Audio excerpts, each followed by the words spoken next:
¿Qué tal? Que el Señor te bendiga. Una bendición otra vez poder compartir la palabra del Señor y poder fortalecernos en el Señor a través de su bendita palabra, de su presencia.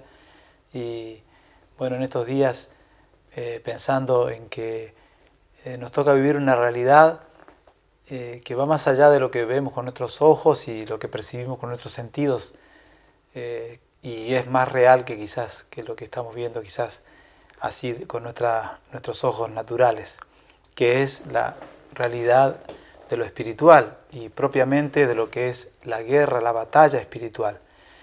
Y bueno, ha sido un tema por ahí muy usado, y no quiero que nosotros abusemos de este tema, simplemente quiero que juntos pensemos un poco en la realidad que nos toca vivir y no ser engañados por nuestros propios sentidos, por nuestras propias emociones, pensamientos, y a veces desviar nuestra lucha hacia personas, sino más bien saber que la lucha es contra fuerzas espirituales en las regiones celestes.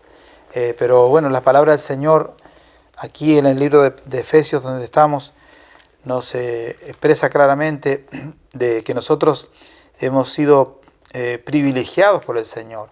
Como dice el capítulo 1, en el versículo 3, dice: bendito sea el Dios y Padre de nuestro Señor Jesucristo, que nos bendijo con toda bendición espiritual en los lugares celestiales. La bendición nuestra se encuentra justamente en los lugares celestiales, y es por eso que en ese ámbito, en esa esfera espiritual, es donde se da esta lucha. Que fue la lucha que entabló Jesús cuando murió por nosotros en la cruz del Calvario y fue sepultado, y en ese tiempo que estuvo ahí, el Señor descendió, dice, a las partes más profundas de la tierra, y bueno, y luchó por nosotros, y dice la Escritura también mismo en Efesios capítulo 1, que este poder del Señor, esta grandeza del poder del Señor operó en Cristo, resucitándole de los muertos y sentándole a su diestra en los lugares celestiales, otra vez los lugares celestiales, sobre todo principado y autoridad y poder y señorío, y sobre todo nombre que se nombra, no solo en este siglo, sino también en el venidero, y sometió todas las cosas bajo sus pies, y lo dio por cabeza sobre todas las cosas a la Iglesia, la cual es su cuerpo, la plenitud de aquel que todo lo llena en todo. Gloria al Señor.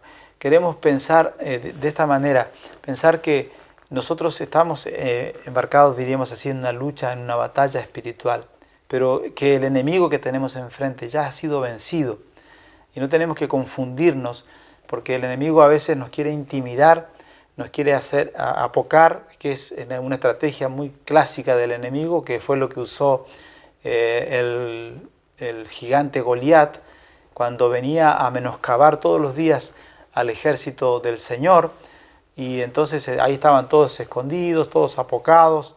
¿Por qué? Por la dialéctica de este gigante, por el discurso de él. Él tenía un discurso que apocaba el corazón del ejército de Dios. Y aún sabiéndose vencedores porque tenían al Dios de los escuadrones de Israel de su lado, ellos no estaban siendo conscientes de esta realidad y no la estaban experimentando. Por eso queremos reafirmar esta verdad expresada aquí en el capítulo 1 de Efesios, que dice que ya el Señor nos bendijo con toda bendición espiritual en los lugares celestiales. Ya hemos sido bendecidos, pero claro, hay una batalla espiritual que se sigue dando. Pero dice acá esta escritura que también leímos acá en Efesios capítulo 1, que este poder que operó en Cristo, resucitándole de los muertos y sentándole a la diestra de Dios el Padre en los lugares celestiales, no solamente operó esta maravilla de hacer que el Señor esté sentado en lugares celestiales con el Padre, sino que lo dio, dice sobre todo principado, se sentó sobre todo principado y autoridad y poder y señorío. Tenemos que saber primero que la lucha que se nos expresa en el capítulo 6 y se nos describe como una lucha real, que tenemos, que nos dice, no tenemos lucha contra sangre y carne, tenemos lucha contra principados, potestades, gobernadores de las tinieblas de este siglo y huestes espirituales de maldad. Bueno, más allá de saber esa realidad, lo que no tenemos que perder de vista es que Jesús ya ha vencido y está sobre todo principado, sobre toda autoridad y sobre todo poder y señorío. Todo lo que se describe al final, en el capítulo 6, ya se anticipa en el capítulo 1 de que nosotros hemos vencido por causa de que Jesús ha vencido. ¿Y dónde dice eso? Aquí en el versículo 22 del capítulo 1, donde dice, y sometió todas las cosas bajo sus pies y lo dio por cabeza sobre todas las cosas a la iglesia. A la iglesia somos nosotros. La iglesia es el cuerpo de Cristo. Este cuerpo que a veces también nos cuesta identificar, nos cuesta percibir la realidad del cuerpo de Cristo, lo serio que es el pertenecer al cuerpo de Cristo y el poder que Dios le ha dado al cuerpo de Cristo, la cual dice es su cuerpo, la iglesia, la cual es su cuerpo, la plenitud de aquel que todo lo llena en todo. La iglesia es parte de Cristo y a mí me pasa también que nos cuesta asimilar eso y valorizarlo realmente en la dimensión que debe tener, ¿no? Pero bueno, estas escrituras nos dan una buena fortaleza, un buen cimiento, un buen asidero para a la hora de ir en contra del enemigo. Nosotros sabemos que tenemos un respaldo del Señor, un respaldo del poder del Señor, un respaldo de la victoria de Cristo alcanzada por nosotros en la cruz del Calvario. Por lo tanto, debemos estar confiados en el Señor, esperando en Él, no dudando de que el Señor está obrando en favor de nosotros, que el Señor está a favor de nosotros en esta batalla, que no estamos solos y que nosotros tenemos, diríamos así, la victoria garantizada. Dice el versículo 10 del capítulo 3, para que la multiforme sabiduría de Dios sea ahora dada a conocer por medio de la iglesia a los principados y potestades en los lugares celestiales. La multiforme sabiduría de Dios sea dada a conocer por medio de la iglesia a los principados y potestades en los lugares celestiales. Gloria al Señor. Este es el poder de Dios, es la obra de Dios en nuestras vidas que será conocida en los lugares celestiales en la medida que nosotros ejerzamos ese poder y esa autoridad que ya el Señor nos ha dado.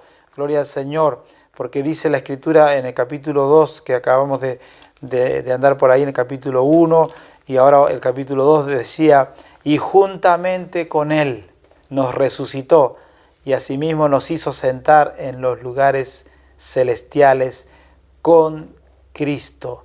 Nos hizo sentar en los lugares celestiales con Cristo.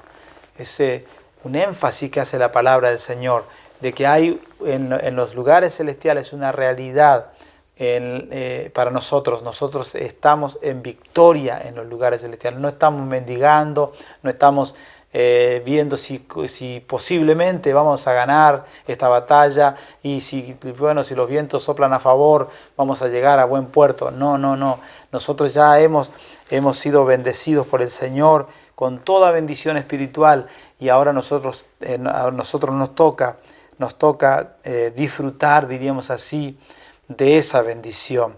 Y el Señor nos invita, como decíamos, a tomar toda esta armadura y a tomar especialmente al final de toda la armadura, ya cuando hemos sido equipados de todo, lo último que dice la Escritura es que debemos tomar el yelmo de la salvación y la espada del Espíritu, que es la palabra de Dios, que es la palabra de Dios.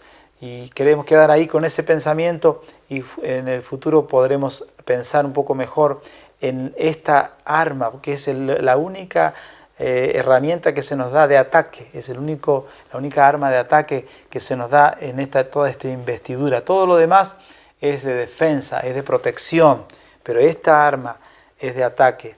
Gloria al Señor. Y va finalizando la demanda del Señor y el llamado del Señor a vestirnos, acompañada del yelmo de la salvación. El yelmo de la salvación. Entonces es muy importante porque el yelmo protege una zona importante, vital del ser humano. El casco era un casco que protegía, ¿no? Que daba una protección. Por eso cuando David tira la piedrita, él le apunta a la frente del gigante, porque él estaba protegido, pero había una zona ahí, una pequeña zona donde la piedra entró y fue suficiente para que el gigante sea derribado. Vamos a confiar en el Señor, vamos a estar seguros en Él, no vamos a bajar los brazos, no vamos a volver atrás, no vamos a dejar que el enemigo nos intimide con sus mentiras, porque nosotros tenemos la verdad de la palabra que dice que el Señor ha conseguido una victoria para nosotros y que nosotros como iglesia podemos tomar esa victoria y ejercer esa victoria y vivir en esa victoria. Confía en el Señor, no temas, el Señor está contigo y aunque haya conflictos alrededor y aunque parece que haya cosas que son imposibles de destrabar, de resolver, sea cualquier problema, sea problema financiero, económico, de familia, de laboral, de salud, cualquiera sea tu inconveniente, tu problema, tu necesidad, confía en el Señor. El Señor está atento a tu pedido, a tu clamor. Gloria al Señor. Así que esperamos por la gracia del Señor que puedas experimentar la victoria que el Señor ya consiguió por nosotros en la cruz del Calvario. Que el Señor te bendiga y te guarde. No temas, confía en el Señor.